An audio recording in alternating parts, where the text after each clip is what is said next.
Bouchon du jour, bonjour. Qui n'a pas galéré dans d'interminables bouchons? Bon, je ne m'adresse pas à vous, Parisiens. Pour vous, être bloqué est une seconde nature. Obligé de circuler à 4 h du matin pour espérer avoir une relative tranquillité routière. Il est vrai que nous perdons énormément de temps avec ce phénomène qui, je le rappelle, n'a toujours pas été expliqué par la science. Comment se forme un bouchon? Telle est la question. Peu importe. Car moi, je sais très bien créer une cagnotte. Et au lieu de perdre votre temps dans une voiture, vous feriez mieux de participer à ce projet d'une exceptionnelle qualité.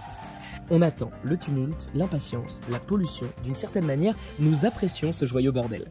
Votre paradoxe, c'est que vous râlez. Encore des bouchons, j'en ai marre.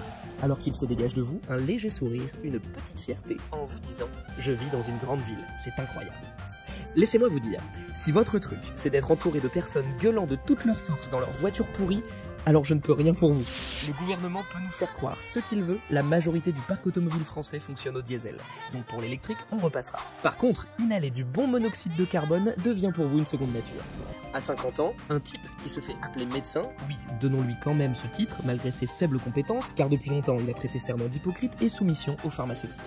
Il vous dit, votre cancer des poumons, c'est normal, vous avez fumé pendant 20 ans.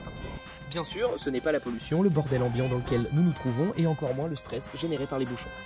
De ce fait, penser que des bouchons donnent le cancer me paraît tout à fait rationnel.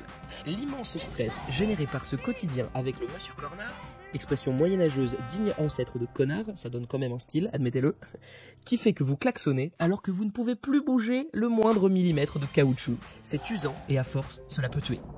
Mes chers compatrimoutons, une belle expression que j'invente pour le plaisir. Après tout, les politiques ne se grattent pas pour inventer des termes sans arrêt. Je ne céderai rien, ni aux fainéants, ni aux cyniques, ni aux extrêmes.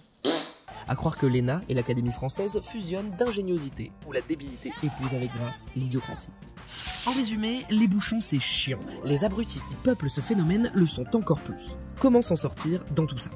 Comment ne pas sombrer dans la dépression et la névrose quand votre quotidien est de rester bloqué dans une boîte de conserve plus de 2 heures par jour?